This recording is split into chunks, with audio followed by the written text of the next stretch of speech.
Salut tout le monde, j'espère que vous allez bien. Aujourd'hui, on va mettre les choses au clair par rapport aux derniers produits d'Apple qui ont été annoncés ces dernières semaines. Allez, c'est parti.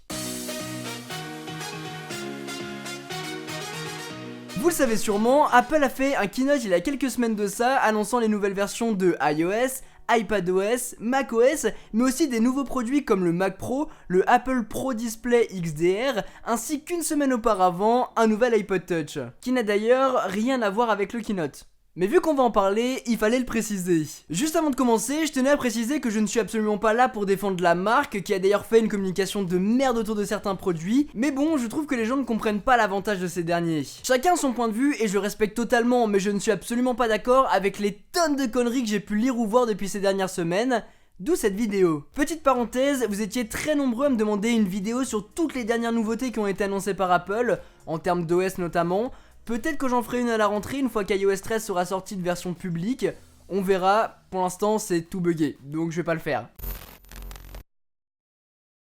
Si vous l'avez manqué, et c'est fortement probable, Apple a sorti en Tsum Tsum la 7ème génération d'iPod Touch qui est plus puissante et qui tournera sous iOS 13 prochainement. Et quand ce produit est sorti, il s'est pris une grosse vague dans la gueule en disant que c'était de la merde, que c'était un produit inutile, le pire produit d'Apple. Je voulais juste revenir là-dessus parce que c'est pas du tout le cas et ceux qui l'ont dit, ils ont rien compris. Si l'iPod Touch 7ème génération est sorti, c'est pour permettre aux jeunes entre 8 ans et 14 ans qui n'ont pas encore de smartphone de pouvoir mettre un premier pas dans cette techno, de pouvoir jouer à des jeux comme Fortnite, PUBG, de pouvoir regarder Netflix avec le compte de papa-maman, d'écouter de la musique ou regarder des vidéos sur YouTube. Et c'est exactement ce que j'avais quand j'étais petit, il y a de ça 9-10 ans, on est là sur un produit beaucoup plus moche, mais qui est toujours fonctionnel. C'est un produit vraiment bien pour cette cible, ils n'ont pas énormément de besoins, mais ils pourront quand même envoyer des iMessage à papa-maman, discuter sur WhatsApp avec la famille, pouvoir faire des FaceTime avec mamie, et surtout c'est un appareil assez puissant qui tiendra dans le temps. Et c'est précisément pour ça qu'Apple a sorti ce produit. Même si le design est vieillissant et qu'il a des fonctionnalités manquantes, on s'en fout, c'est pas ce qu'on lui demande.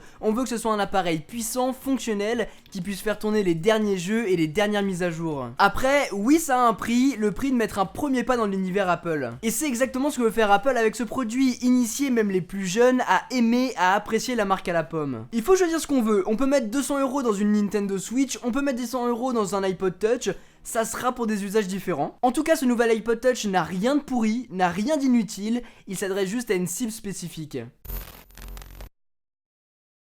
Bon, parlons maintenant d'un autre sujet qui fâche, le nouvel écran dédié aux professionnels made in Apple, le Pro Display XDR. Esthétiquement, très clairement, soit on aime, soit on n'aime pas, c'est très subjectif, je vous laisserai vous faire votre propre avis là-dessus. Là où beaucoup de personnes ayant suivi la conférence ont tiqué, c'est sur le prix du moniteur.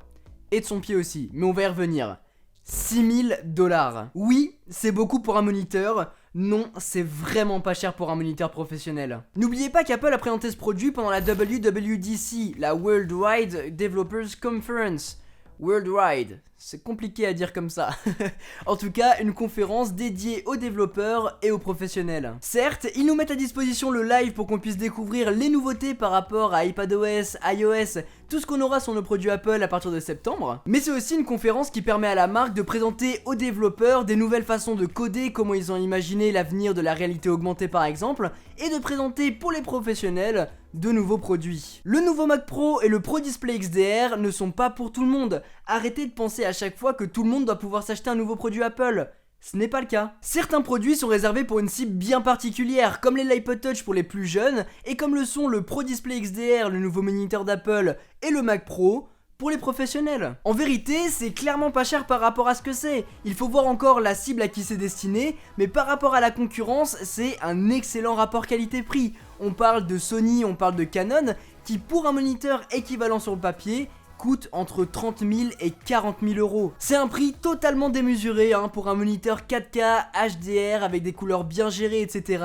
Mais c'est un produit dédié pour le cinéma par exemple. Et pour ce qui est du pied de moniteur vendu à 1 000 $ séparément, là aussi c'est assez fou. Mais il faut se remettre un petit peu dans le contexte professionnel. Vous êtes par exemple un Pixar ou vous êtes sur la prod d'Avengers, vous avez déjà une installation de ouf, ce qui vous permet de pouvoir regarder ce qui se passe sur le set de tournage ou bien le dessin animé qui est en train d'être créé. Et quand je parle de l'installation, je parle pas juste d'un moniteur posé comme on peut avoir ici, je vous parle d'une salle rempli de gauche à droite, de moniteurs partout. Quand vous avez ce genre de setup, vous avez ce qu'on appelle des bras articulés par exemple, sur lesquels vous allez fixer les moniteurs, vous permettant de les balader à gauche, à droite, ou bien les moniteurs sont directement intégrés dans la console. Ce qui coûte une blinde aussi. Mais au-delà de coûter une blinde, si on reprend l'exemple de Pixar, s'ils décident de changer de moniteur, ils ont juste à enlever le leur, mettre le Pro Display XDR d'Apple, et voilà, ça y est, c'est tout, ils n'ont pas besoin d'avoir le pied qui terminera dans le carton. C'est pourquoi Apple vend le pied séparément. Après, pourquoi 1000 $? La seule explication que je peux vous donner, c'est parce que c'est dans l'univers pro,